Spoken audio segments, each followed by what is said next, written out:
We'll have to make sure that you drop your links to your stuff. Let's drop it down in the chat so that way people can find it. So I did go ahead and drop my the card.co. I went ahead and dropped that because it's got links to everything of mine. It's not just one site. It's my website, it's Eclipse Forge, and it's also links to examples of my work so people can see how I write. Yeah, and I think that's going to be so cool. I mean, you guys have seen I've done excerpts of Soul's work. I want to say on about 4 or 5 critique shows over the past year. And one thing, Soul, you are a master at is action sequences. You always have stories that have so many characters. It's hard to create stories with a lot of characters and be able to follow each one through character development. So like I can say that I am, for one, looking forward to your action scene workshop tomorrow. Oh yeah, that is going to be awesome. Courtney's like, Kaufman, you said you need to remove chapters at this point, and you're like, let's add characters. All right, in later books, no more characters added to book 1. Book 1, I have to cut characters. So everyone who's been in my core community, you know that my rough draft ended up at 140,000. Fantasy genre conventions are like 90 to 120,000. So I'm like, all right, I'll cut 20,000. And since I've been working on the second draft for the past 2 months, I've added almost 10,000 words. So Kaufman has a problem apparently, but it all had to happen. I know the first act needed refreshing, but I'll delete some of those chapters at some point. But so without further ado, I know we have our next presentation in just a couple minutes, but I think, Sol, you want to help join me in doing a free giveaway? Yeah, no, definitely. Woo, free giveaway. Sorry if Kaufman's starting to act like eccentric crow. It only happened after about 8.5 hours of streaming. All right, so we got our next free giveaway of the free giveaway series. So this is from author, for those of you who were with us this morning, with author Rachel D. Adams and Don McClellan. As we did, Rachel did the blurb workshop this morning. So we're opening up the next this next free giveaway. If you want to have the chance to get access to this 3-book series, and it's really good. It's the 3-book supernatural series. It's a paranormal romance series by authors Rachel D. Adams and Don McClellan. They're a writing duo, and it is so cool how they go about their process. So to get a chance to get this free giveaway, type in #dragon. I love that. Everybody knows dragons. I was like, what do you think, dragon? Dragon. So type in #dragon. There you go. #dragon into the chat for a chance to receive a copy of all 3 of these books as a digital download, as the first 3 books of the Dragon Tasker series. Type that into the chat now. #dragon. #dragon. #dragon. I was like, okay, how many times can I say #dragon? Let's see. And I have my countdown going. Wonderful. So I was so surprised that we were able to give away so many cool free giveaways for this overall event series. Yeah, this is just awesome. And I know, like, we've already had a lot of winners today. Like, this has been so fire. I'm like, I know I'm stoked. I'm like, man, I wish I could win something. I'm like, no, I'm winning love and attention. There you go. That's what I'm good with. They're like, who needs free stuff when you can win love? Or cool books. Oh man, this is all right. This is so cool. But I already don't have enough time to read books to begin with. Maybe if there are audiobooks. People, like, when people ask me to read their book, give me the audiobook. I was like, maybe I'll have a better chance then. All right, put in #dragon for a chance to win. #dragon for a chance to win at this free giveaway. All right, #dragon, and perfect. I think that put in awesome. any last minute takers before we close it off? Hashtag dragon, type it into the chat to win. Oh, we got a winner. Series. Woo! And oh wow, look, I didn't even know we started. Courtney, woo! Congrats, Courtney. Where we are, we're bringing you to the side of the dragons.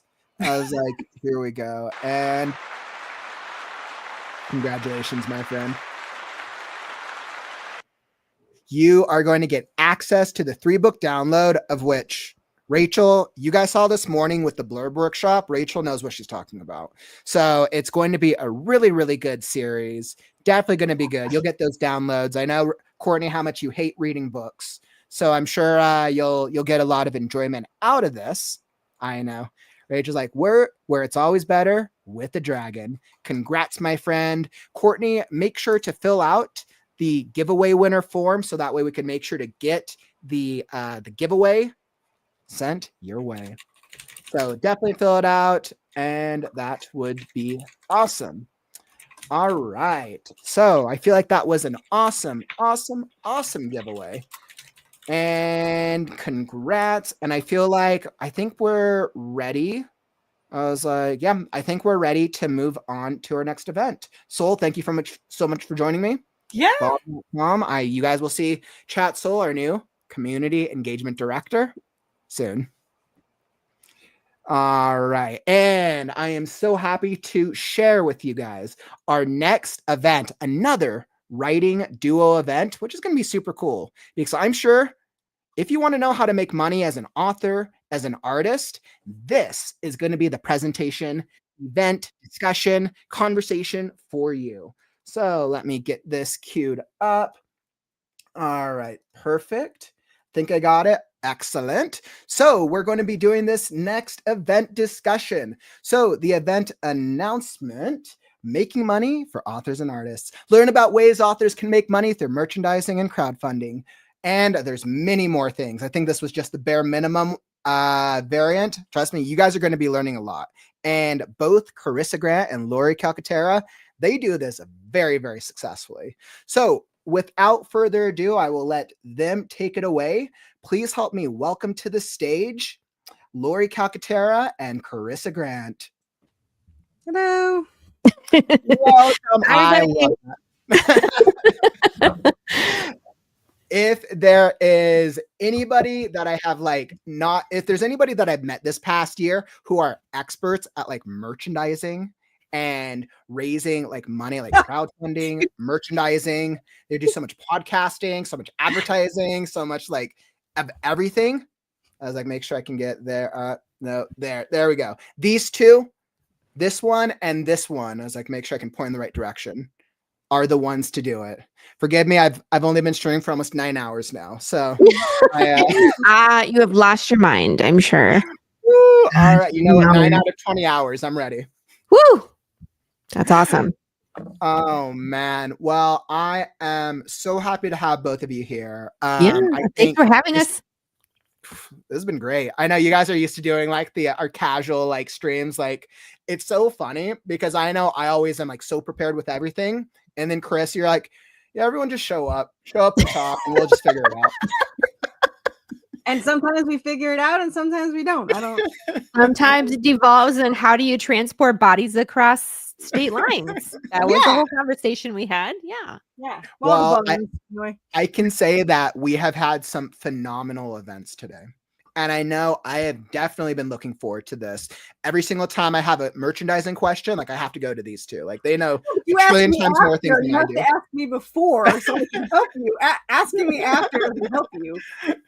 Well, he asked me, and that was the problem because it was stickers. And I was like, well, I know Corissa uses this one. And I was totally wrong. So that's what happened.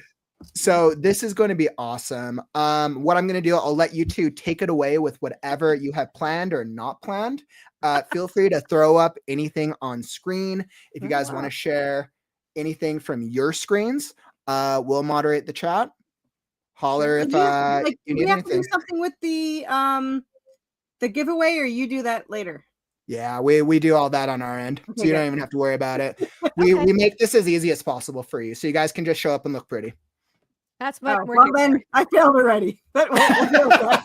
You're supposed to just take the compliment, Corissa. Oh, okay. You look great. Chris, You know what that? My hair looks nice today. Yeah. Yeah. My hair's back like it always is. I always look the same. All right, I'll be back in a bit. You too. Just holler if you need me. All righty. Yeah, Megan, this is my Bigfoot. Yeah. She's got the plushies. We're going to talk about merchandising, I promise. But I want to say congratulations to all you people who have published your first book. You now have earned the hat of main marketing person on your product from here on out. So you get to do this as often as you can. I like it better the other way. We're too close. Yeah, you wanted it sideways? Okay, here. There we go. We're gangster. So we were talking about this, and there's basically 3 different streams of income that we strive for as an author. Well, it really could be more than that. And feel free, if we don't touch on the one that you're thinking of, we could talk about it. But like Kaufman said, Kickstarter, crowdfunding, that's kind of the one that Corissa and I both do, and we do well. And then other than that, there's Comic-Cons and author signings. So going to like bookstores and being in person and signing books. And then the other one is, of course, website sales and like social media sales. So I'm pretty much all Kickstarter. Well, and I mean, you're always going to be better at one than the others, right? And I mean, I guess the 4th one I would say is writing for other creators. And I've started to dabble doing that this year. So I help other like artists and creators. I do anthologies, or I help bring their stories to life too. So that's always an option as well. And you can get paid for that too. But I am getting better at cons now that I have all the Wendigo, Bigfoot, cryptid stickers. I got like 20 different kinds of stickers. Well, merchandise is a big deal for both of those first 2 that I mentioned, because obviously with a Kickstarter, you want to have things on there that people can invest in, because if you only have 2 items and they're both $20, it's going to be real hard to hit a bigger goal than it is, if you have other options. Merch, that's what we're talking about. So Corissa we have, what do we call you? The queen of merch, the queen of plushies for sure. Yeah. But I think merch, basically, you have to know your audience, right? Because your audience and my audience both like real different stuff, but they both love merch. Yeah. So, well, yeah, it's just like our friend Ray. He's got collectors, so he sells covers. He doesn't have merch like we do. Yeah. And then you have like real cool like plushies and dolls and 3D printed stuff, and and then my people go for weird stuff. I have hot sauce, and I have just bare everything. I have t-shirts, and look at all it. She's got I'm not okay, fine. Look, I got my plushie. I'm just gonna hold my plushie. And I wasn't gonna do plushies except for Corissa made me. This is her fault. I did. Let's talk about Kickstarters. If any of you guys in the chat thought about running a campaign on Kickstarter or other platform and have questions, because Corissa and I have been running campaigns for going on 3 years? 2 years for me, 3 for you. And she's done a lot more than I have in those 3 years. So don't let the time fool you. 13. She's done 13. I've done, this will be my 7th, but it just really depends. So, okay. So Rachel, you're hoping to do a Kickstarter in 2025. Let's talk about it, because there's a bunch of stuff that you really have to do before you launch to be successful. I'm going to throw... For anybody that's not thinking about Kickstarter, you should, because you have literally nothing to lose. Like, you don't pay, they take a percentage out. So whatever you make, well, except for idiots like me, I buy all my stuff first. But like Lori does it the smart way. Don't do that. Yeah, listen to Lori when it comes to what you should buy, what you shouldn't buy. After, like you're supposed to. But I wanted my merch, so I bought it, and then I'm gonna sell it. So yeah, that's how we do it. Kaufman, would you mind putting my screen share up? Por favor. Thank you very much. Okay, so this is a preview of what I'm working on. It's not done yet. This is my campaign that I'm going to be launching on February 1st. And so, this page takes a ton of time to build. So you want to make sure that you build this and get this approved well in advance. So I have 6 approved ahead of time. Well, my fans, you don't have to do that. But we have very different followers. So we were just talking about this. She has followers that just show up and spend all their money. And I have followers that want to follow. Like they I didn't have my Kickstarter link the day it ended, and they had a heart attack. So I have to have mine ready. Yeah, so. I have I typically have about 70 pre-launch followers. And what I mean by that, okay, so this is the preview, but if you go to Kickstarter and you search Path of the Pale Rider, there's a link that will let you follow. And I put that, Kaufman, I put that in the private chat if you want to share that in the comments. So what people can do is they can follow your progress. So once you get it approved, it goes into a pre-launch status, and that's when you start your marketing, because you can share this link and say, I'm going to be launching in the future. If you don't even have a date yet, give them an estimate, when they should look for it. And then they can click on that, and it takes you to this page and say, click here to follow. And all that does is notify people when you launch. It sends them an email that says Path of the Pale Rider 1 through 6 has launched, and then they can go to the campaign and take a look at it and still make a decision, yes or no. So it doesn't guarantee sales, but it guarantees a notification when you launch.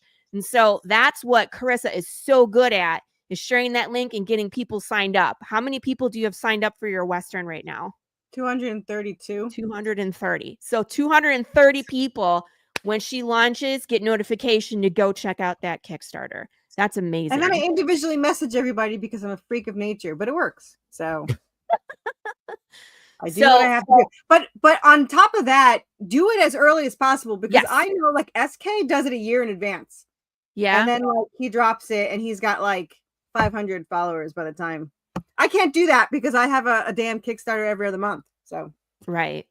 But the sooner you start letting people know when it's going to launch, the better. And you know what I mean? So you can just give them an estimate. Like, I think I saw somebody in the chat, like, things are 80% ready, but it's been hectic. I'll probably launch around March. And that's kind of, Corissa has her whole next year planned out. And I'm just like, it'll launch in the spring. Yes, but the person that has 80% done, is it in pre-launch? Because this is the argument I have with so many people, like Chad. Yeah, let's talk about that. For 3 months, put your damn thing in pre-launch. There is no negative to having it in pre-launch. It doesn't matter. You don't have to have anything done, but like, I think they want like one reward. So yeah, they need to have like a couple things on here. Like, and as you can see, like, I'm going to be replacing this. This is not the final. And I kind of have a method that I follow now. So I keep putting stuff and then I add to it. And then you can add your stuff as you go. So none of this is set in stone. I can change all of it, but it's in pre-launch.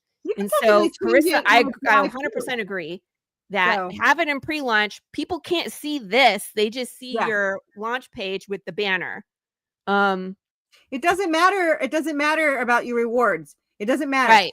Put it in pre-launch. They can't see anything. It doesn't. You don't even need a date. Just put it in pre-launch. You don't need to know how much you're gonna ask for. You literally need nothing but a banner. All of that.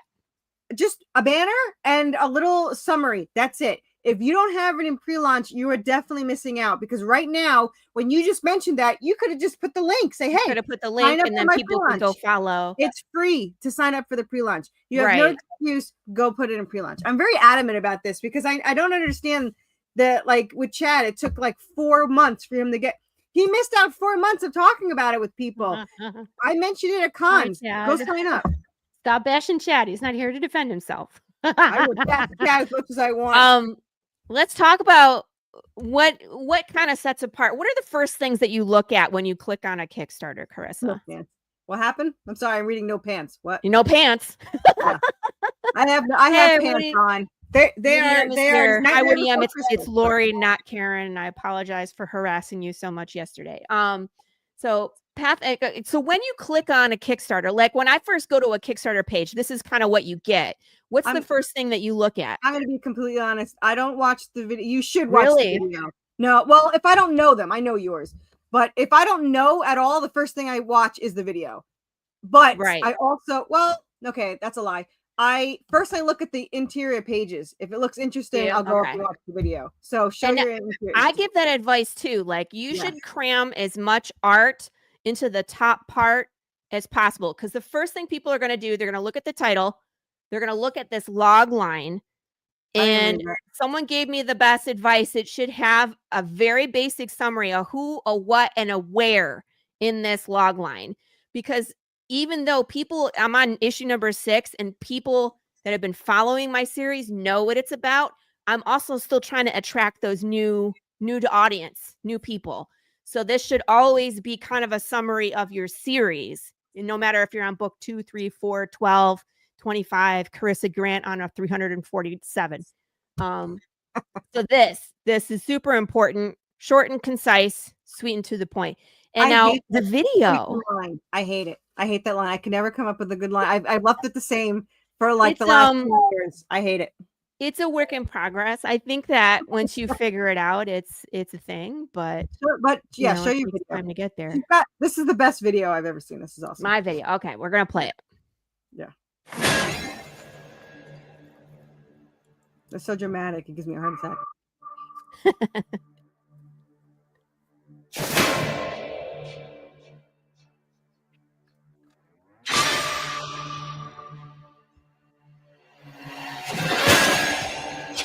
I just realized I have a bear in my video. I love the bear. The bear show. You picked the perfect music.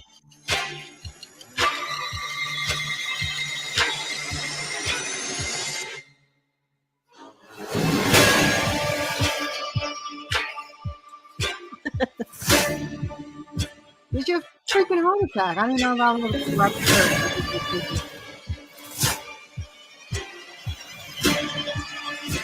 That was a good panel with the bug. One bear to rule them all.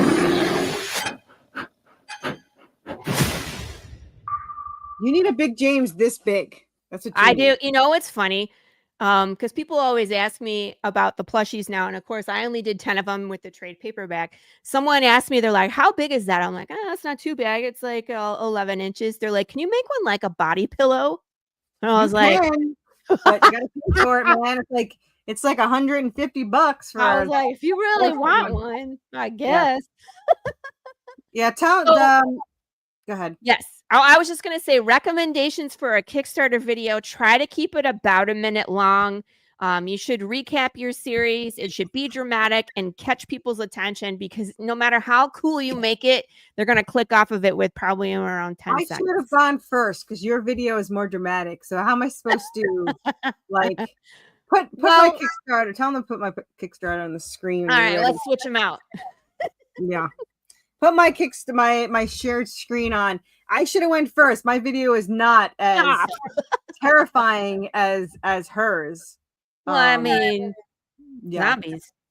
Well, my Western's more supernatural, and redemption is more horror. And that'll be February 17th. So this one is my Western. It's going live January 6th, which is what? 2 weeks away. Just search Worthy Chaos on Kickstarter and you'll see like 15 things pop up. There's one in pre-launch because there's always something in pre-launch or live. And now it's going to be always one in pre-launch and live because I have 2 series because, you know, when you're broke overachiever, debt, you might as well go even further. So this is my video. So my this is more supernatural with the Wendigos and the Bigfoot and all that stuff. So did I make that too big?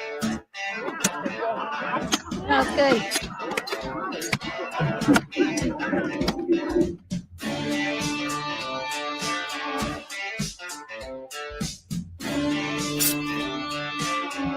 That's how we did the demons coming out.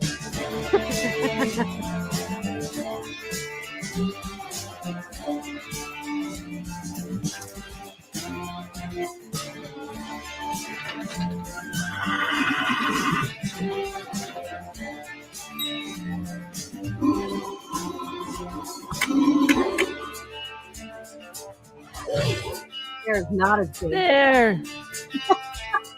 We love bears on this show. Bears and westerns, Or apparently. we're terrified of bears on this show. Take your pick. Yeah, and of course we both have what hers is Western modern Future. day. Mine is Western past. Yeah. I don't have my thing as up as yours, but I do have. So I have the covers. This is the regular cover. This is the variant. This is the very popular Marvel. So, novelists, this is something that you can offer as well, because it's hard to do a Kickstarter for a novel because there's no art to show, right? But you can have variant covers that are exclusive to the Kickstarter. Your version of character design. Yeah, a separate design that's only exclusively here on this platform. So then you can charge a little more because of the exclusivity, and then you can, drive people to the Kickstarter to get this special copy. Maybe it's a signed copy as well. There's different ways to drive people to the merch. And you know what? Corissa doesn't do this because Carissa's mind is just so great when it comes to merch. She just picks what she wants to make and she just makes it. Yeah, it's accurate. Half the time I poll my audience. Some of the times I have inspiration where I'm like, oh my God, this is so cool. This is what we're going to do. But other times I just listen and I ask my audience. I send them, I do Survey Monkey, I think it's called, where you can create polls and then you just send them the link and then they can go and tell you what kind of merch they want from you. That's how I ended up with hot sauce. But usually for books, it's like bookmarks, stickers, bookmarks, metal bookmarks. I have coloring books, but I guess a book wouldn't really have that. So these are my bookmarks. I have embroidered bookmarks, which I love. Yeah. Pins. Pins. There's some 3D. I don't know what they're called, but you put on your thumb and then you hold the book open with it with one hand. Oh, yeah. I know what you're talking about. Different styles of those. What are those called? Thumb press? I have no freaking clue. I also have I broke it. 3D printed statues, which you can do of a character that you know. Page holder? Yeah. Page holder sounds great. Yeah. This is my Bigfoot Wendigo. My hardcovers, of course, have to be thrown in there. So this is really cool because metal trading card. Yeah. Part of Carissa's story is that the main character is kind of on a scavenger hunt to collect pieces of cryptids as part of her journey. And so she turned that into merch. Do you see? Where it's like you can collect the cryptid part. A horrible mistake. Because I used to be queen of merch before I got a merch series. And now I have over 30 something cryptids. And I have never been so obsessed with merch in my life. It is insane. Each Kickstarter has at least 2 to 3 new plushies. I have the journal pages you can follow. I have I'm gonna have the ingredients you can collect. How many Kickstarters have you done again? This will be my 14th. Okay, so when you guys are starting out, do not expect to have this much merch. Yeah, small. I did. But don't but get your hands first. You don't have to. Is my point. You can still be successful without 36. You probably be more successful because all my money goes to merch. Is that think of your story. If there's something about your story that's interesting that could lean towards merchandise, then you can think outside the box. Because everybody, I'm going to be honest with you, everybody has bookmarks, everybody has stickers, everybody on their Kickstarter, us included. People love them, but when you start thinking outside the box is when you could start getting some of those bigger tiers to show up. Yeah. You also had the cozy. I had koozies. Lori is famous for making her merch. You don't have to go ballistic and use your credit card limit like I do. You can be like Lori. Well, and make stuff. You made that really cool skull bottle thing that was awesome. I mean, binds books. Find your niche of what you like to do. I like to spend money, and this is. Do you crochet? Do you, you know what I mean? Like you have to be careful about weapons. Like you can't put weapons on Kickstarter. Yeah, They'll pull because your I have campaign. this cool freaking 3D printed So dagger cool, and that they I won't can't let you use. put it on there, jerks. Yeah. But so I mean, wait, and you have to make sure to consider shipping. Mugs are a pain in the butt. Like everyone's like, oh, let's get mugs. Mugs are a pain in the butt to ship. Coins are nice. Pins are nice. Flat things, squishy things, t-shirts. Squishy things are nice. Like with Sticker Mule, you gotta wait for their deal. You have to sign up for their deal, and you have to get their magnets. I haven't convinced Lori of magnets yet. People love magnets. Vistaprint has the mini. Take your cover and turn it into metal trading card, which is not that expensive. Turn it into a mini print, like I do. 4x6, a postcard, something like that. Yeah. R.A. Morley has a good comment here that says, I was always figuring I would just wait until I got a good backlog of books because it's my priority. 3 to 4 jobs, depending on the time of year, before merch. It's really up to you. I've seen super successful campaigns with just books. Madeline Madeline. How do you pronounce her last name? Holly Rosing. She does the Boston Metaphysical Society. She does not believe in merch. She started with merch, and then she told me like beginners start with merch, and then you kind of wean out of it. So she actually has the opposite approach because she's like, I used to do merch, but she has a large backlog of books at this point as well. And that's one of the bonuses of having a backlog of books is now you have tiers with multiple books.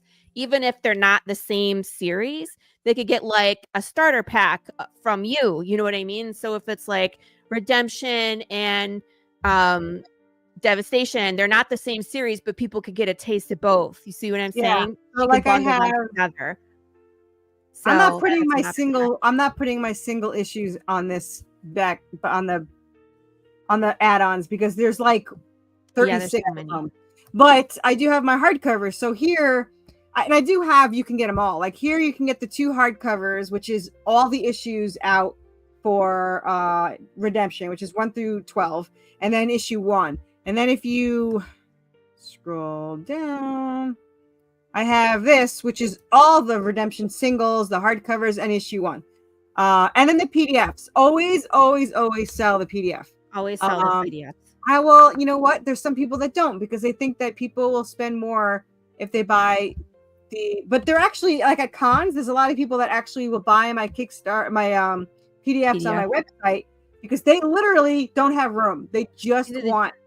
Yeah, it doesn't cost you anything. I mean, you know what I mean. Well, I mean, there's no shipping. You just download it, so it's immediate satisfaction as well, and it's great for international, right? Yeah. Because international, it's just there. Now, I don't want to focus the whole time on merch because literally we could. But just because you build a Kickstarter and you put all this stuff on here does not know people still do not know you exist.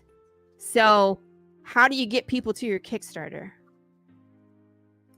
What we're doing. Well, yeah, you go out there, you get on podcasts, you start doing appearances, you post on social media, it becomes a job.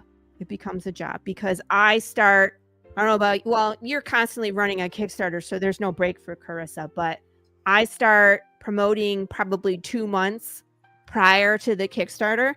And then I plan out my podcasts. I'm going to it's going to be January. I'm going to do I've already started planning some podcasts because some of them book out 2 months. And I know others that don't. So I try to do the pre-recorded ones first and then hit all the live shows that book, right? Hit those first. And then fill in the blanks. But you should be planning to be on a podcast every single day of your campaign. I don't do that anymore. You don't have to. I do. I used to. Don't get me wrong. Lori taught me. I was doing 42 per Kickstarter. But I think my husband was close to divorcing me over it. I don't know. But you're on so many. I think people were like, "Oh, it's Corissa again." Yeah, I ran out of. But what I did, and I know Laura and I have different ways. I literally searched every site there was for like a podcast of whatever genre I'm in, comics or horror or supernatural, and then I wrote them. So much so that I got spammed. Right, I got flagged for spam. I remember that day. That was fun. You're like, I literally cannot send another message. 13. Yeah. But I mean, you talked about book signings. They're free. I did most of the time. No, they're most of the time they're free.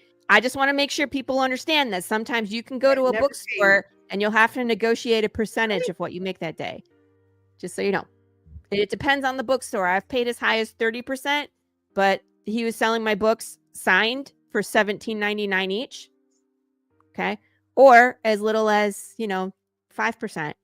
That can happen. Or you have people that just generally want you to be there and help because it drives people into their store and they charge you nothing. And those are the good Samaritans that you make friends with. Hi, Kitty. I love you. I don't know you, Kitty, but I know Kitty, and I love her. She's great. I love kitties. So you love kitties.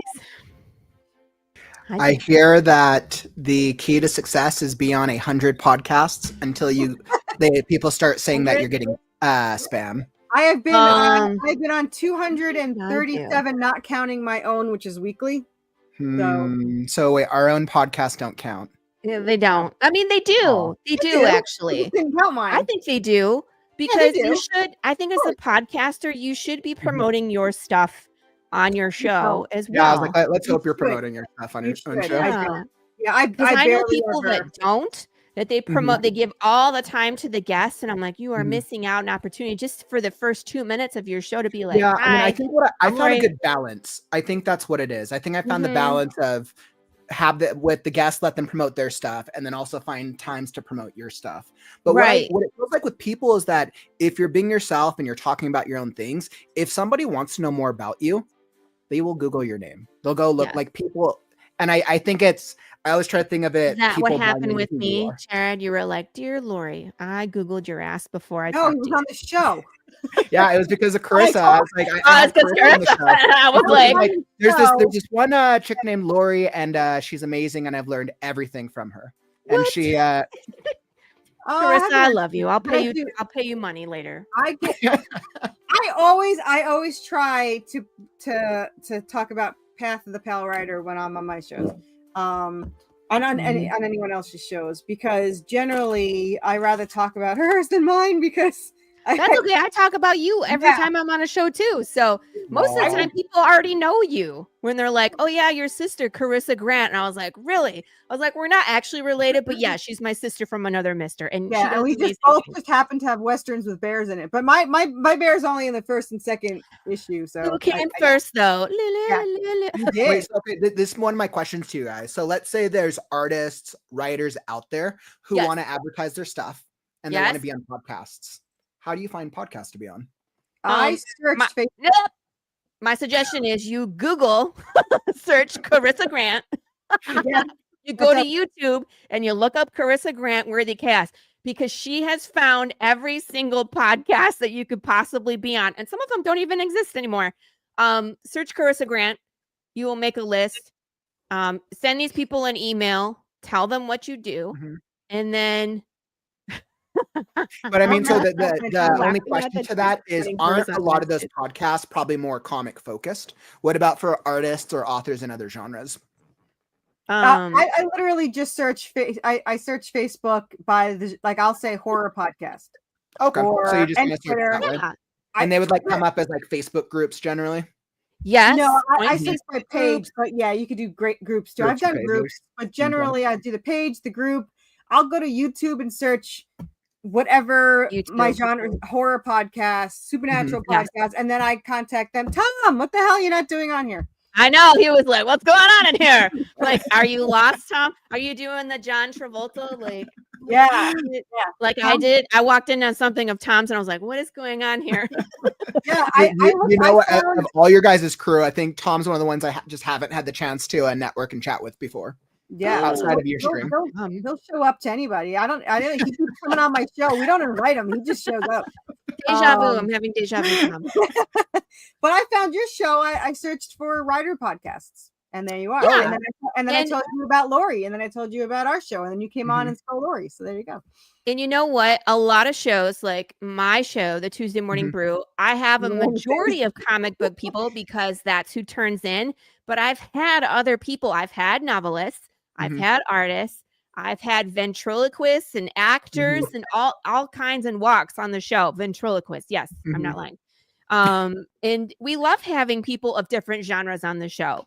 So just because it's comic book centric does not mean that you are not welcome. Right. That it's not limiting, because I think if you think about it, there's a lot of cross interest. And I think it's considering the cross interest and also being aware of your time. Right. If I'm like, how much time do I have to go into podcasts? And if it's limited and I got to do ones that are more focused around my core audience, if I have a lot more time, do all the podcasts. Yeah, and then when you're Corissa Grant and you've been on all the things that you possibly can. Another one got a hat. So there we go. Hey, look, we got hats now. We're in the hat group. But you have to start looking for other podcasts because, again, you're going to sound like a broken record. Hi, I'm Lori. I do Path of the Pill. Hi, everybody. Yeah, they all know who I am. And so at that point, it's not so much pitching the book. It's just talking about what's new on the show.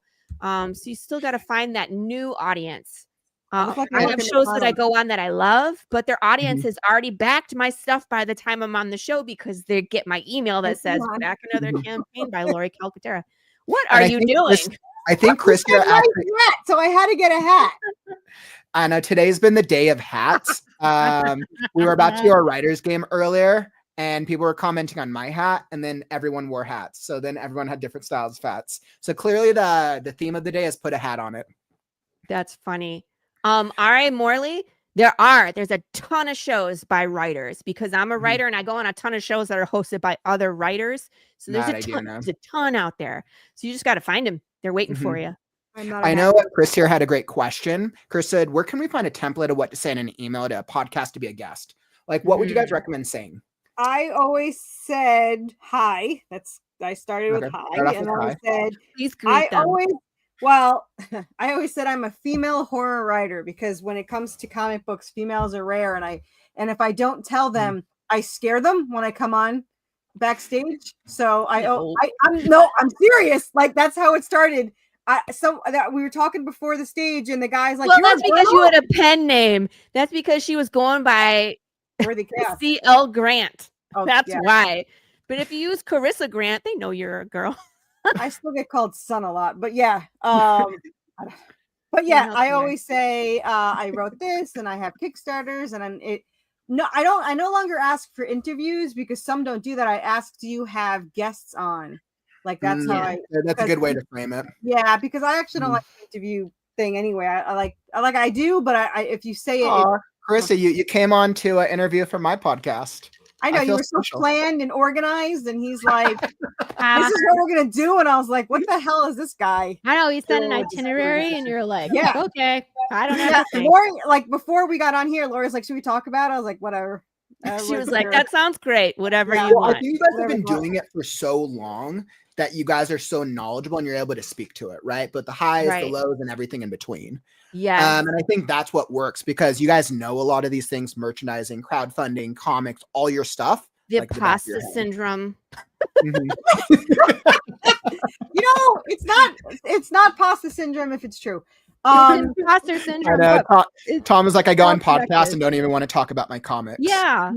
There you go. Yeah. I think let people connect with who you are. And yeah, Tom, I'm gonna have to have you on as well sometime. What is this? That's 90. I mean, honestly, when you're on a podcast, they don't want to be told buy my shit. Excuse my language, but they don't want to hear that. They want to hear people want to connect with somebody who's a person. Right. Why is it special? Why do you care? Why are you passionate? And so you're just, so when I email, I say, hello, I'm Lori Calcaterra. I'm the writer, creator of Western Apocalypse series, Path of the Pill writer. I would love to come on your show and nerd out with you. We can talk about comics or movies or whatever. What does your calendar look like? So short and that's sweet. A great way. Adding the calendar. What does your calendar look like? Calendar. I like that. It doesn't say, can I come on? Are you accepting guests? It says, what's your calendar look like? And I'm assuming that you want to have me on the show. Anybody who's running a podcast has a calendar to schedule other guests. I promise you. Depending on the popularity of it, might be a few days out. If it's very popular, might be months to a lot of months out. A lot of months. I think when I schedule for the podcast, when I actually like start scheduling, there's such a high interest of people who want to be on a podcast, and then trying to refine like, okay, what's the right type of guests? And then I can easily book out 3 to 6 months if I really wanted to. So I think it's just trying to find the right fit. I have a Calendly. It'll help. Yeah, Calendly. I was on somebody's podcast last month and they did the Calendly. I'm like, yeah, this is easier. Well, because then people I know doesn't use it. What the hell? Well, I use it for a couple of reasons. One, because when I say I'm booked out to March and people are like, yeah, right, you just don't want me on your show. You can pick the date you want to come on, but you can see all the other things that are booked. You see what I mean? So when people are like, Jared just doesn't want to book me, he's telling me he's booked out to June. It's not really just scheduling, showing them. It's almost it increases demand. So you could say, "Oh, I'm busy," but then you don't accidentally double book somebody because they have to choose it.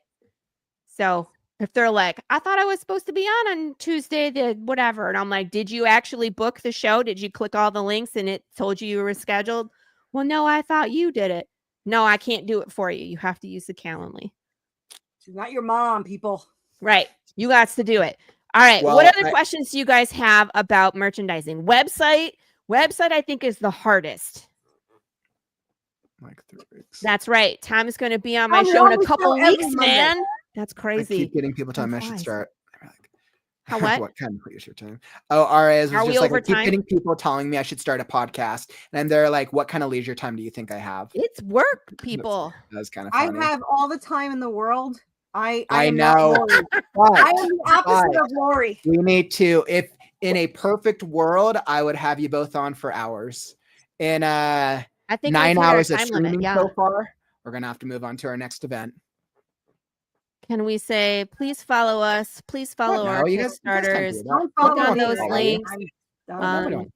If people want to know more about you guys or they want to follow your stuff, like clearly you guys have done so much and continue to do so much. I feel like I need to go buy merchandise now and sell merchandise. Every single time I listen to you guys, I'm like, I have to sell merchandise right now. Well, there's pros and cons to that. Just remember that if you have to buy stuff in bulk, like if you got to buy t-shirts in 25, you're hanging on to that merchandise until you sell it. So your money is locked up there. Actually, so if you need other things like shipping and printing and artist work, you're tied up. So pros and cons. We could have like a whole nother hour just about how to price your stuff. Oh, I know. That's why Corissa is coming back in January. Corissa's coming back on the podcast in January. Lori, you're of course welcome to join if you're available. We're going to go into a full another round of merchandising. I feel like I could frame like a whole day around merchandising if I really wanted to. Fun. I could do a whole day on plushies and then she could just show off her plushies for an hour. She has so many. I didn't even know I had these in here. We'll do one last quick question and then we got to close out. I asked what websites are the most noob friendly versus which have more versatility for merchandise. That's too complicated to give you in 4 seconds. I literally have I have a contact in every single thing you could think of. Pins, hardcovers, plushies. I have handmade plushies. I have the commercially plushies. Like there's so many contacts. So there isn't just one website. I mean, if you want to do something like handmade just to show off something, like Etsy is great for that. Actually, perfect. We actually do have enough time. So I'm actually going into my next giveaway, and the giveaway that we are doing looks like it happens to be Worthy Chaos Redemption book number 1. So that's the next giveaway item. We have like 20 to 30 giveaways that we spaced out throughout today and tomorrow. And we're doing Worthy Chaos next. So since Corissa, the Worthy Chaos is yours, this seems very appropriate to keep you on stage with me. We're going to be doing another free giveaway. So if you want access to Worthy Chaos Redemption issue 1, this is 1 and 2. This is a physical copy. This is a physical copy. So this will not work towards international international resident. This will be only for physical well, or only for the US market. International wants it, they could, I could always do the PDF, but right. So then if it was international, it would have to be a digital, but for the physical product, this is for the US market. So we're going to start the contest, or not the contest, but the free giveaway. If you want to be eligible to win, and let me tell you, it's really cool. We read through the first issue months back, and I absolutely loved it. So for those of you who want a copy, type in #worthy into the chat. Are you worthy? I guess you're going to have to type #worthy in to find out. #worthy for a chance to win the Worthy Chaos Redemption issue 1 and 2. And let me tell you, the artwork, badass. The artwork is very, very badass. So definitely type in #worthy for a chance to enter. It's definitely cursing and gore. So what was that? There's cursing and gore. There's cursing and gore. So if you hate cursing and gore, get it anyways. Yeah. Yeah. I love all of the issues, but 2 has Anubis in it, so you have to. You can't just read 1 and not have 2 with Anubis. And who doesn't love that like mashup? Buffy, Resident Evil, Silent Hill, horror and supernatural. Like Buffy, Resident Evil, Silent Hill, all great adventure. Yeah. Yeah. Have you done the giveaway for Path yet? Not yet. I think that's slated for tomorrow. Oh, it's tomorrow. Okay. So definitely. I know. I was surprised at how many giveaways we accepted into it. So we've really had to stay on top of spacing them out so we could do all the giveaways. But it's been awesome because everybody here in the community has won some really cool stuff. Yeah, let me tell you. Awesome. I'm like, I wish I could be a community member just to win stuff. Oh man. So type in #worthy for a chance to win Worthy Chaos Redemption issue 1 and 2, the physical product, which is very, very cool. For anyone who is a comic fan or likes to collect, this is a great thing to keep on your bookshelf, let me tell you, especially with how awesome the cover art is. And clearly, then you're going to want to buy all the merchandise because Corissa does merchandise like once a day, it seems like at this rate. Oh yeah, We were planning merchandise earlier today, actually. We were like, "Oh, look at this!" Just on Amazon. All right, and I think this is good. So let's. That was enough time. So let's roll the raffle and let's see who wins. All right, so free giveaway, and let's see who wins this copy of Worthy Chaos. Congratulations. Courtney. Wow, Courtney's winning a couple of different items. You got a horror something, and now you're getting this comic. I feel like we're opening you up, Courtney, to some other genres, which is going to be awesome. So nice. Let's see. I'm going to have to Courtney, I'll get you the extra giveaway slot so that way you can put down the shipping location, because we're going to need to get your shipping address to mail it to. So I'll connect with you and we will get that squared away. But congratulations again, my friend. That is very, very, very incredible. Courtney's like, I'm building up my library for this book club. Yes. Oh man. Whew. All right, I feel it. 9.5 hours going strong. More water. I'm trying to think if I've even been up for 9.5 hours, but okay. You two have been wonderful. Thanks for having us on. Yeah, you two are awesome. If you guys want to find out more about them, everything's linked down in the YouTube description. Go check out both of their stuff. Worthy Chaos, Path of the Pale Rider, and merchandising questions goes to these two experts right here. Thank you. Bye, Happy guys. to help. And you can also book a spot on the Tuesday Morning Brew. Author, artist, poet, whatever you are. I don't book people on Mondays. You can just show up. Show up for the chaos. I'll apologize to you profusely until you figure out with Lori. Show up with Corissa. Yeah. All right. Thanks so much, you two. Okay. All right, my friends. What a great giveaway. So clearly, those of you who wanted to learn about merchandising and author stuff, that was the presentation to do it. But we are going to be hopping into our next really great event. So for those of you let's say you're like, hey, you're working on a memoir, or you really, really, really want to figure out, how do I create more believable experiences for my characters? We're going to be hopping into the next one, the matter of a memoir. Have you hit some road bumps while trying to write your memoir? Are you stuck trying to figure out your theme and structure? This workshop will help you define and determine your theme, structure, and key points. So help me in bringing back to the stage, which you might have recognized from our earlier discussion, author Dana Goldstein. Hi, how you doing? Welcome back. Long time no chat. I know, right? I am so excited. I know even from our discussion conversation earlier, like, you were so knowledgeable about publishing. I was like, I feel like we're going to get to learn a lot about the memoir genre now. Yes. Yeah, I think I'm really I'll probably go quickly through the slides that I have, because I want to, pardon me, I want to make sure there's a lot of room for questions. Okay. Because I've run many memoir workshops, and there's where you do it and then you run out of time. Right. Yeah. So I want to honor the time and make sure that everybody's questions get answered. That's my agenda. Excellent. Yes. So what I'll do is you can queue up your presentation if you want to have that all set up. Okay.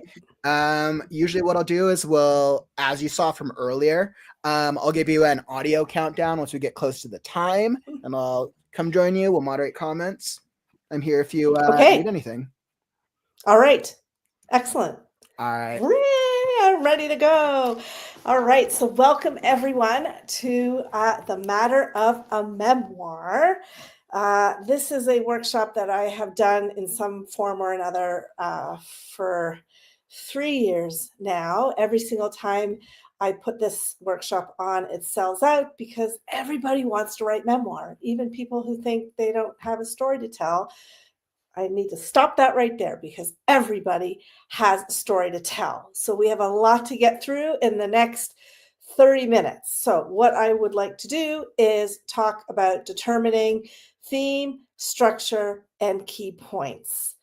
So a little bit about me. Obviously, I'm Dana Goldstein. I'm the author of 3 memoirs. I've got The Girl in the Gold Bikini, Murder on My Mind. So The Girl in the Gold Bikini is about food trauma and family stories. It's not a down depressing book. It's actually kind of uplifting at the end. Murder on My Mind is my memoir about menopause, and Spent is my memoir about a decade that I spent as a retail manager, and I was terrible at my job. So as you can see, there are many different types of memoirs that people can put out there. In 2023, last year, I had my first middle grade novel published, and it's part of a duology. So Shift was book 1, and Flow below it was book 2. And then in November of this year, I released my first contemporary fiction called Katya Nuskov's Last Shot. So moving on. This is something I want you to consider. Oh, and I just wanted to say, feel free to take screenshots of anything that I talk about in this presentation today. I'm totally fine with that. If it helps you get moving and move through some of the blocks, excellent. My job is done. But before you even start to write, take some time to think about these 3 points. Who is your audience? Who's going to want to read this story? Who are you writing it for? Think of that kind of person that would be interested in reading your memoir. And then what is the theme? Even though I'm going to help you work through what some of that, how you can figure out what your theme is. I think you already have an idea. If you're considering writing memoir or you've already started, you're probably already getting some hints of what your theme might be. But the big thing you have to really look at is how you changed, like how this piece of your life affected the rest of your life, or how it helped you move forward, or what held you back. But really the bigger picture is we want to know as readers how you changed from the story that you're sharing with us. What is theme? Let's get right into it. So theme is the thread running through all the stories that ties everything together. So in my memoir, The Girl in the Gold Bikini, the theme was about food and food culture and diet culture and family dynamics within those stories. For retail, the thread was that I was so eager and ambitious to climb the corporate ladder, and everything I did was the antithesis to me getting there, because I was not a corporate person. I was the kind of retail manager who cared about the people who worked for me and the customers I served, which was not really a great thing in retail. So theme, when you're thinking about theme, think about all the threads that run through the stories. Where are the similarities? What things are common in the stories that you're sharing? So here's some general, these are really general ideas of themes. So themes of love, betrayal, perseverance, search for adventure, emotional journeys, overcoming adversity is another big one. Think of some of the memoirs that you've read in the past and examine them with an eye to, well, what was their theme, right? One of the memoirs I talk about a lot in my classes is Tara Westover's Educated. Very much a theme of overcoming adversity and moving beyond what is expected of you or what kind of life you're expected to have. So that will, when you start to think about theme, you'll start to see a picture of what stories belong in your memoir and what stories might not belong in your memoir. But before you start censoring yourself, I just want to give you this bit of advice that just write it all. Write it all, first draft, get it all out, because it's an important part of healing, and it's an important part of figuring out what the nuts and bolts of your story are. So even if there's a anecdote or a story that you want to share that you're not sure is going to line up with your memoir, write it anyways. It's a good exercise, and it's good for you to just keep writing. Now we're going to move on to structure. This one you might want to get ready to take some screenshots, because a lot of it is quite detailed to just remember, and it's easier to take screenshots than to write down notes. But one thing you need to know before you decide on structure is you need to know what happens at the end. How does this story, how will your story end? How have you changed? That goes back to what you need to know before you even start writing, and then just keep moving forward through all of that. One thing I do want to say is you do not need to know your structure from the start. It's okay if you have no idea what the structure will be like, and that will become clear later why that is the case, right? So here's some examples. Sometimes structure is determined by a chronological timeline. Again, Tara Westover's Educated. We walk through her whole life from when she was a young child living on a farm, operating heavy equipment at 10 years old, to when she's a full-grown adult, post-university, post-Oxford. Sometimes the structure is determined by a theme, exploring one topic spanning several years. For example, Jenny Lawson's Furiously Happy.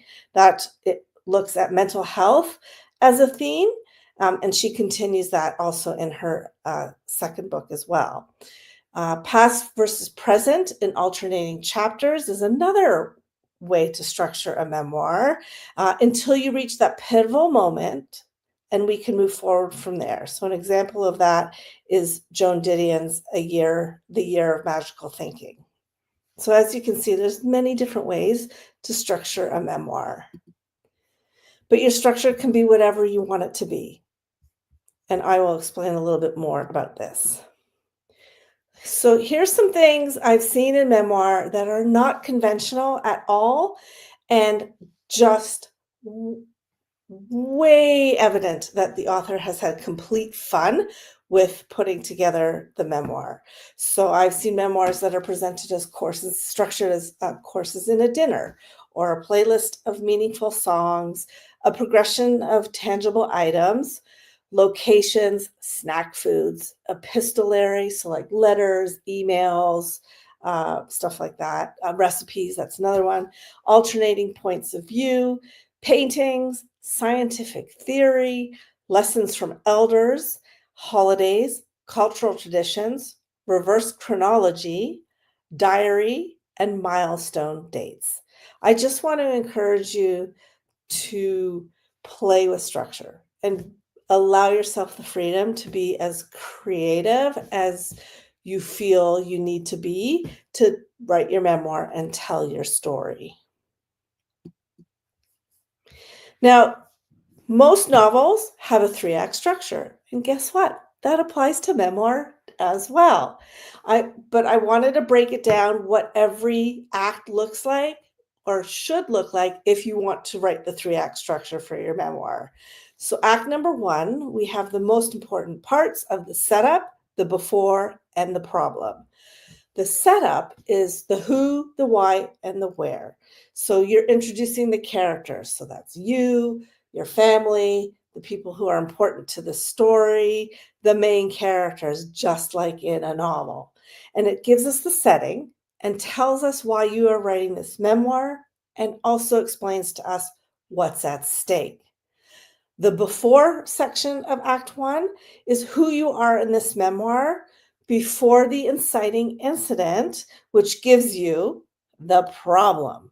So how you initially deal with the inciting incident, how it challenges you, and what conflict it presents. So in Act 1, we need a picture of where you are at the start of this memoir and what your big problem or issue is going to be. A lot of this can be sort of talked about in a prologue or an introduction, if that's how you decide to go.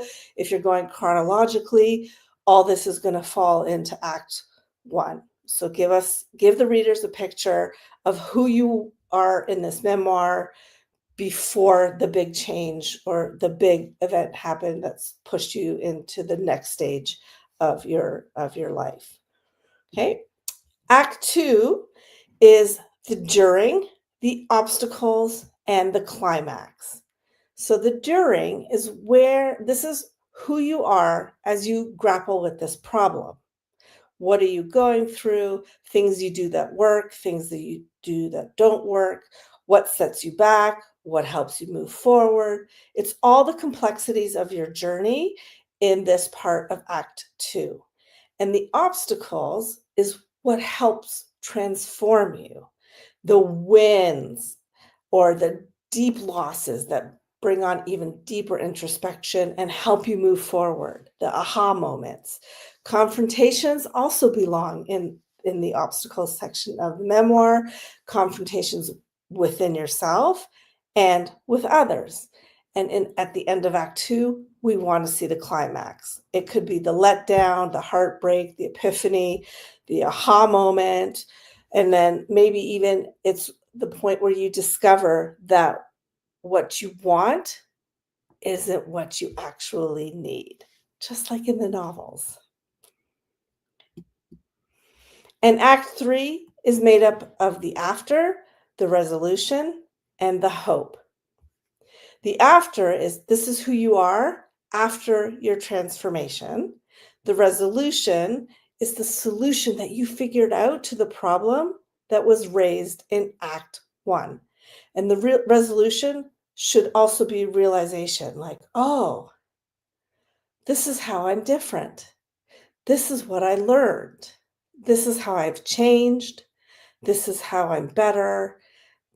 It's also an opportunity to look at what didn't work and have some insight into the people who are part of your memoir who maybe aren't the best characters and aren't presented in the best light. And then you finish up with the hope, because that's why we read memoir. We want to know, first of all, we're curious. That's what makes us open up the pages of a memoir first. But we also want to know that there's hope at the end of the tunnel, especially when we're talking about memoirs about food disorders or grief or other kinds of loss.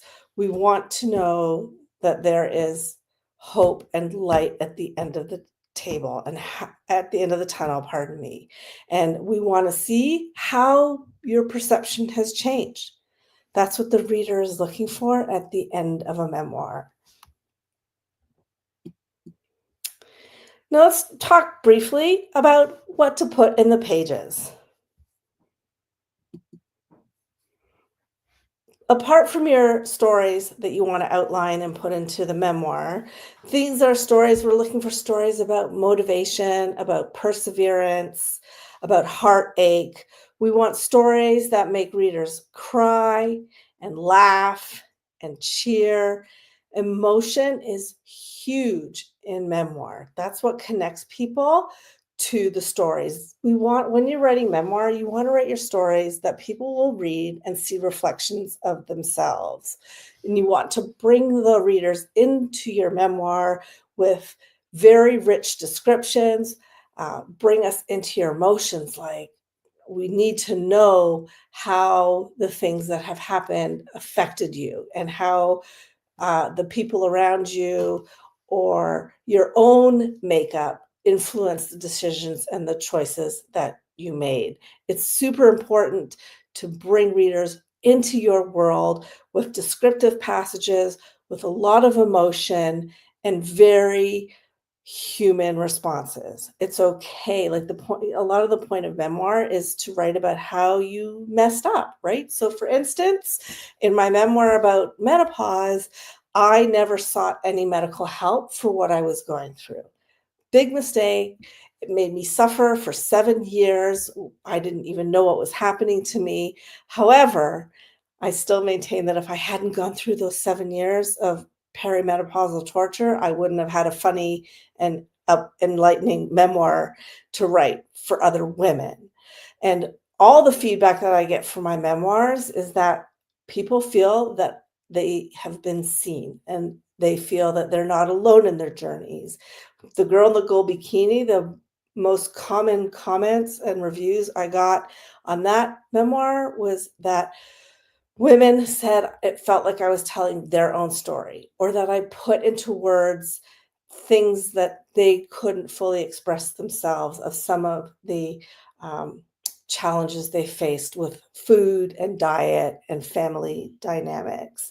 And with respect to Spent, which is my memoir about retail, that's just a fun read for anyone who has ever worked like even a day in retail. People love that book because, oh yeah, I remember that. And that's how it is. And also if people worked in retail, but not at a management level, they got great insight and perspective into what it's like to be a manager who's trying to climb the corporate ladder. So those are the kinds of stories people want to read in memoir, the ones that they can connect to, that they can see themselves in, and that will make them feel that they are not alone in this world in whatever experience they have had. So here's a writing exercise. There's not a lot of time to do it now, but you can get started. And I would like you to take just a few minutes, write down 10 to 15 things that were key moments for you. For example, for a memoir about relationships, some key moments might be the first kiss, the prom date, the first serious relationship, or the worst heartbreak. I don't necessarily need you to do it now, but if you want to take a screenshot and save this one for later, that would be great, because it's a good exercise, and I will go on to explain why this is an important exercise. So these 10, 15 key moments that you are going to write down are going to be starting to make up your plot points in your memoir, right? So in a memoir about relationships, one that I'm working on right now talks about the first love, which in my case was the love of my parents, or the lack of love of my parents in my case. So plot point would be, the first love and how I define that, and the first love being my parents.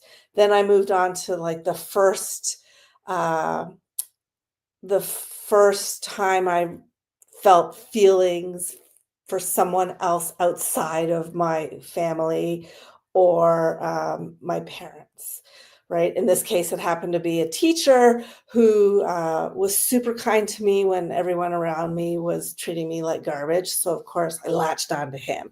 So he was like, an icon. I think I was 5 or 6 or 7 at the time, super young.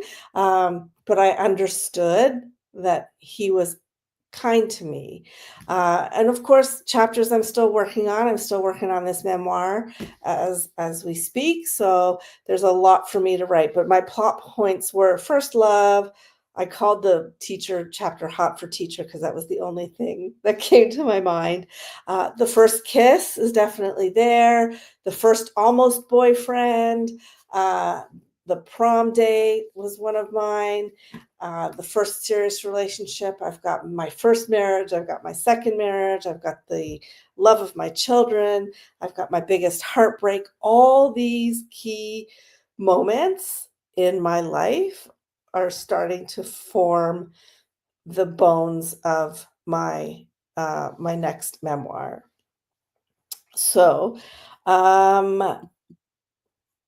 I just want to point you to this book. It's called The Matter of a Memoir. It's available on Amazon. If you go onto Amazon, it's called, and search The Matter of a Memoir workbook, it will come in. But if you just search The Matter of a Memoir, I don't know why it doesn't show up. Thanks, Amazon. But The Matter of a Memoir workbook, this book is going to help you figure out the bones of your memoir through a lot of exercises that are not related to the content you want to put in the book. It's a way to work out some of the kinks. It's a way to learn how to bring emotion into the pages. It's a way to help you channel memories and how to access those memories as accurately as possible, because let's face it, memoir is not easy because memory fades, and we may have changed the narrative in our heads over time, and by the time we come to write the story, it may not be the same as it actually happened. But you don't need to worry about that. That's for another subject on memoir, in another workshop that I do, talking about what to do when your memory is a little bit fuzzy and who you can talk to. But I'll just tell you a couple things really quick. If you are a little fuzzy on your memory and you feel comfortable talking to other people who had a hand in whatever this episode is, by all means, talk to them, ask them questions. But just remember, everybody has their own memory of how something happened, or where or when or who was there. So you'll get different versions from different people, which is absolutely fascinating and interesting to me. If you want to find me, I have this slide. You can scan the QR code that will take you right to my website, where you can see all my books, including The Matter of a Memoir workbook. And I also have a Substack. It's a weekly newsletter, totally free, that goes out every Sunday morning. So you can sit back and have a coffee and read about the chaos and noise in my head and in my life. So that's danagoldstein.substack.com and my website, danagoldstein.ca. But again, if you scan the QR code, that will take you right to my website. So I don't know if there's any questions. I'm going to pause. All right. So I think looking and listening to your presentation, I feel like I would be a little more encouraged if I wanted to go work on writing a memoir. I think the challenge that I see with a lot of writers is they don't know how to express their experiences or their traumas as like real stories without either getting pulled into it or doing it in a way that feels accurate. And I can tell just from your presentation, like it is so encouraging. Yeah. So what I tend to tell people is, treat it like a shitty first draft.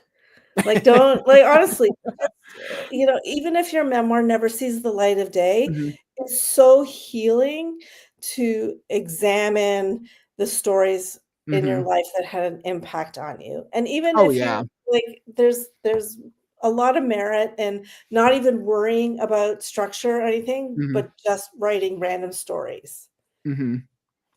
That totally makes sense. And I know I could even tell, like, Courtney was like, I've never been interested in writing a memoir until listening to you speak about the importance of it, Dana. This is awesome. Thank you. Oh, you're welcome, Courtney. Yeah.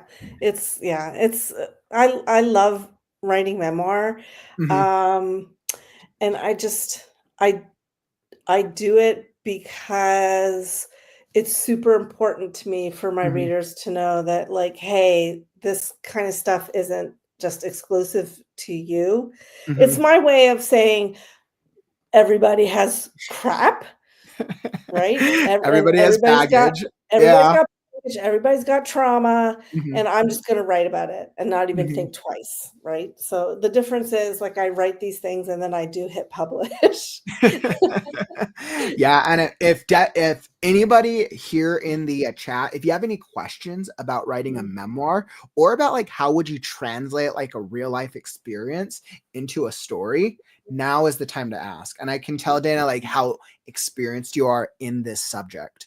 I'm curious, what has been the most difficult part of writing a memoir for you? So the most difficult, actually, it was my first memoir was the most difficult. Oh, really? Yes, because there was a lot of family stuff in there, especially with my mom and my dad. And Okay. I did not tell them that I was writing a memoir. Oh, that must be hard, actually, writing about real life people and then the way they might feel. Okay. Right? Yeah. So it was, I wrote it without telling them and didn't deal with how I was going to tell them that I was writing this memoir. And it's interesting. So as a side note, like, you never know. People always ask me in my workshops, like, what if you put out your memoir and then somebody calls you and is like really pissed off about something you wrote about them? And I always say this: the people who were absolute garbage to you and who you wrote about in your memoir in an unfavorable light will never be the ones who reach out, because they don't recognize themselves in that. They'll be like, no, yeah, I see that all the time, actually, especially in ghostwriting work I've done, where people end up becoming characters or caricatures of themselves. And they're like, that's not me. And I think it's because people want to see parts of themselves as the hero, right? We're the heroes of our own lives, but we don't always want to see ourselves cast in negative lights. Right. And to tell a good story, like, I know I'm not a memoir writer, but I know from character development that you still have to have highs and lows regardless to tell a full character journey. Right. Yeah. So nobody ever comes after you in the memoir, but an interesting twist. So when my first memoir was published and I had to tell my parents, my parents were divorced. Okay. So I sent them each a copy, and my mother read it and completely went into that headspace, like, this is not me you're talking about at all. Even though it was like, it was about, a lot of it was about my mom, and did not acknowledge anything, which is okay, because I wrote it for my healing, not for hers. But then when my dad read it, he called me and was very apologetic. It was a complete shock to me. Like, he called and said, I'm really sorry what you had to go through, and that I had a role in all of that. And I was like blown away, right? So Wow. you get those kind of reactions That's too. interesting. So you get kind of like Yeah. a catharsis Yeah. from somebody. That's interesting. Yeah. Wow. Yeah. So, and it totally changed the relationship between me and my dad for the better. Cause like, that's all I wanted. Just like say, yeah, I apologize and I messed up. So yeah, but it's, yeah, I always say, like, when you're writing memoir, just write and don't worry about all that other stuff. Like, don't worry about how this is going to fit into a bigger picture of a book, or how people are going to react to it, or am I writing the right kind of stuff? Like, just yeah, and I think I definitely can see, and I've seen that a lot before, and this actually resonates even with Soul's comment. Soul said, I've wanted to write a memoir, but I know if my family would find it, I would get so much crap. Yeah.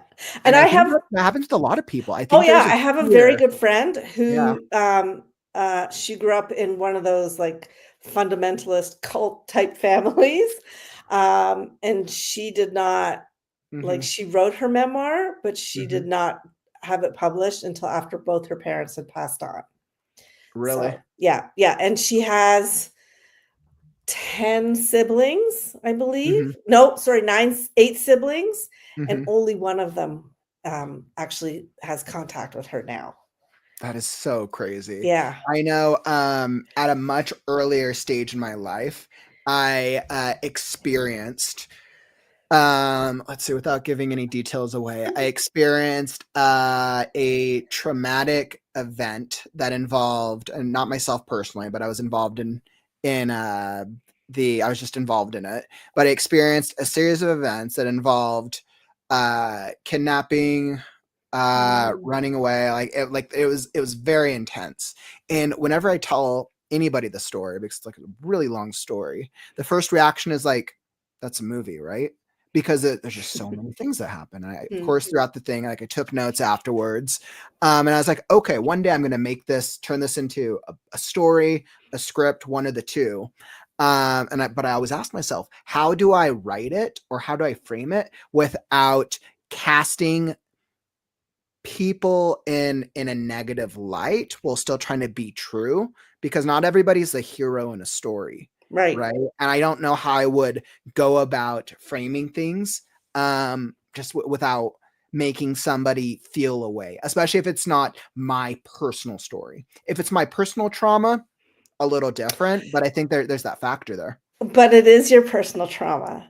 Sure. Right. It still has like, this is the thing, right? How it affected me, myself, and I. Right. But I could argue that I'm not the one who went through the most emotionally impactful of the experience. Right. But it's still your trauma that you can write about from your unique perspective. Yeah, that's right. Right. And not to worry too much about putting villains in. That's a whole nother chapter on memoir about, like, do you need villains in your memoir? Yeah, you do. But you need an antagonist, right? Like, you need some type of antagonistic force. Right. I would challenge you to just like sit down and write it, just to see what happens and how you feel. Yeah, that's actually a good point. Memoir is like yoga, right? Like, it brings up a lot of crap. Like practicing it. Okay. Yeah. I have the title for the fun memoir that I'll write at one point. It's going to be called The Psychic's Assistant. Ooh, I like that. So I think that'll be the fun one I'll do eventually, for after many years of working for a psychic medium. Very cool. Yeah. So I worked with one for a while. I actually ghostwrite for one. Oh, you ghostwrite for? Oh, that must be a lot of fun. You must have some you must get really good material. Yeah, it's chaos. That's usually what it is. It's like you get like the both sides, right? The highs and the lows. Yeah. Yeah. I could see that. Yeah. It's I know. I say it's like herding squirrels. I know Courtney was like, I would want to write it about being the only female in my job in the Army, but I feel like that could be a lot of legal issues. And I don't know, Dana, this is a great call out, right? How do you deal with certain things that could be like legal? Like, what if you're under NDAs for things, or things that could get you in trouble? Okay. So Courtney, I want I can't remember the title of the book, shame on me, or the name of the author, which is the cover's blue. um, but it's a book written by a woman who her name is, I want to say it's Danielle. Mm, I can look it up, but You're gonna if think you of it in like 10 Google, minutes. if you Google cult family and army, her book might come up. Actually, let me do it right now since we have time.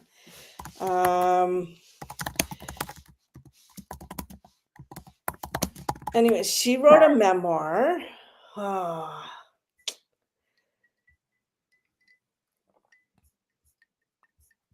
Yeah, it's not coming up. It'll come to me probably later. But anyways, she wrote a memoir about growing up in a cult and then getting out of that cult and then Mhm. falling right into another cult, which was the US Army. And she called it out like that. And I was just like, it's just, Oh, that's great. yeah, Oh, that's great. it was great. So I don't know, like, I think you could probably write about it, but not give any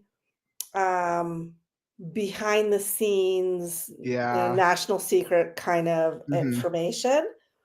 And I imagine you would have to have a sensitivity reader or somebody Mhm. who's familiar with Yeah, that would make that sense. kind of world, right? Mhm. Um, let me.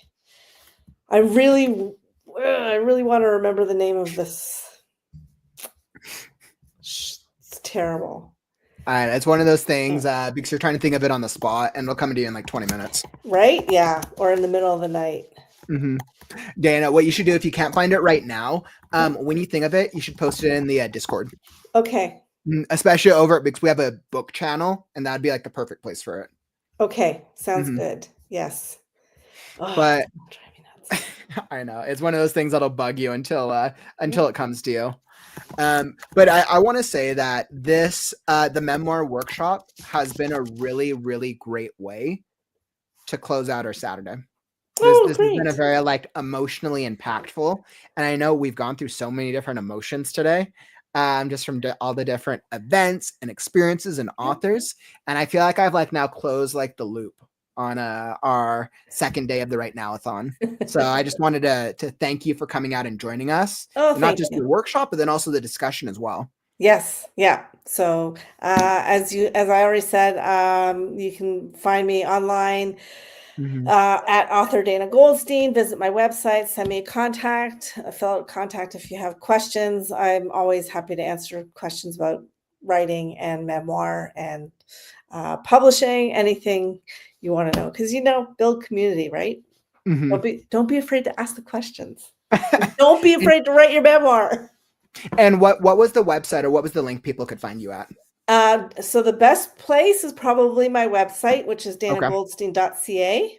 Perfect. And I'm at author Dana Goldstein on Threads, which is where I'm hanging out the most now since I know Threads is a good community. There's yeah, some great and authors on there. yeah, my Facebook got hacked and I lost it. So I'm so sorry. That's the worst. It's actually not been terrible. Like, it's a sign to move on to other platforms. Pretty much, yeah.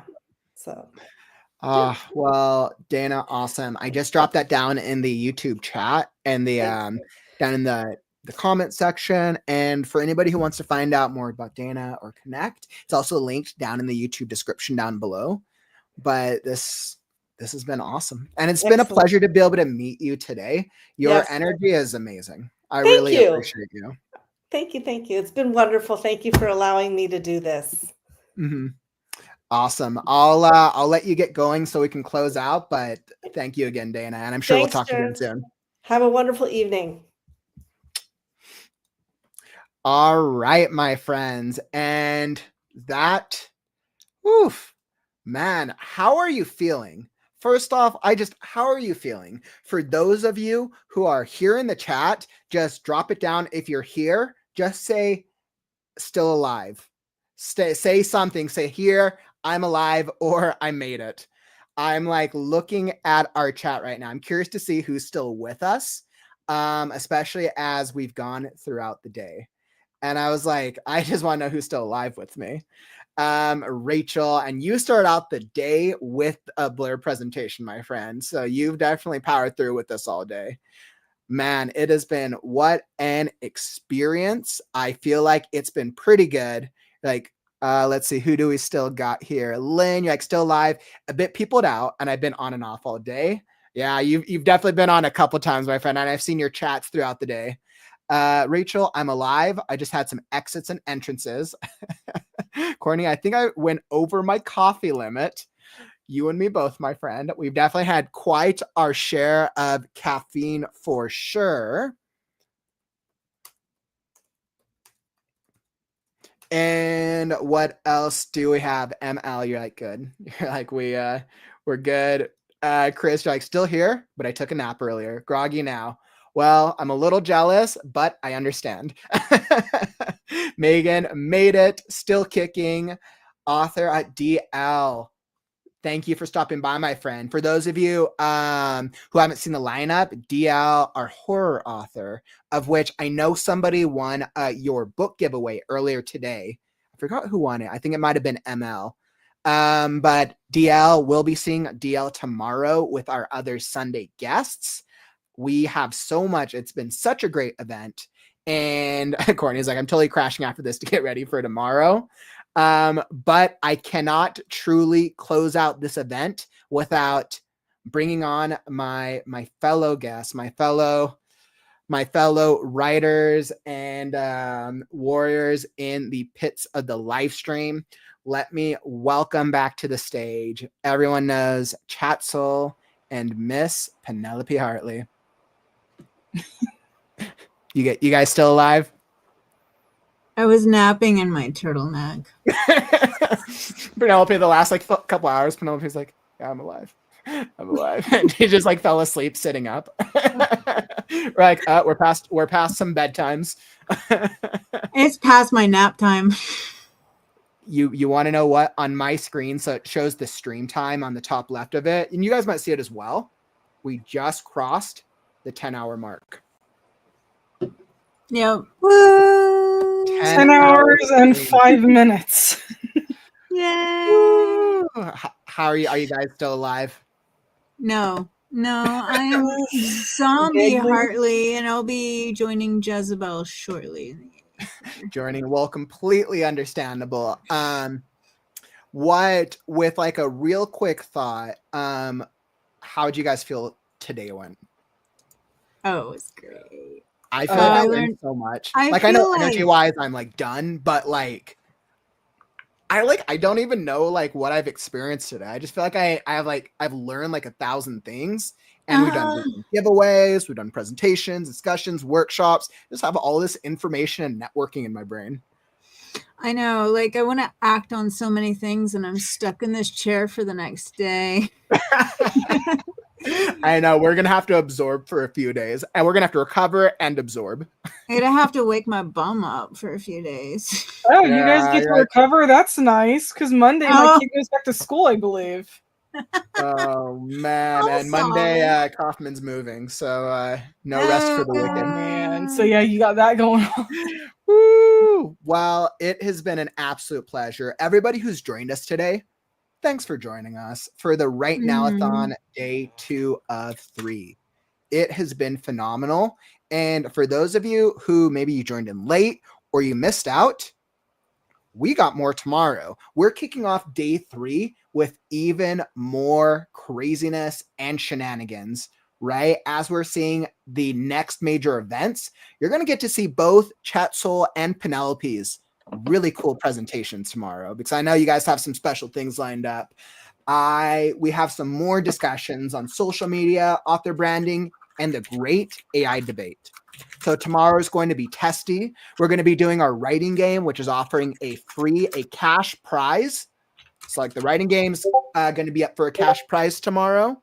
And we will also be doing our big event, as I am joined by the founder of the AuthorTube Writing Conference, SD Houston, and we are going to be having quite a conversation, my friends. So, and then many of our other events in between. So make sure to come back and join us. We'll be back tomorrow, not too bright and early, at a kind of a reasonable time, depending on what time zone you're in. I'll be launching. We got another fun video tomorrow, and much, much more. So thank you all for joining us today. It has been phenomenal. Please, guys, like, help me give a round of applause to Chatsoul and Penelope. Like, these two have powered through it, and they don't stream as much as I do. This has been incredible. You guys deserve it.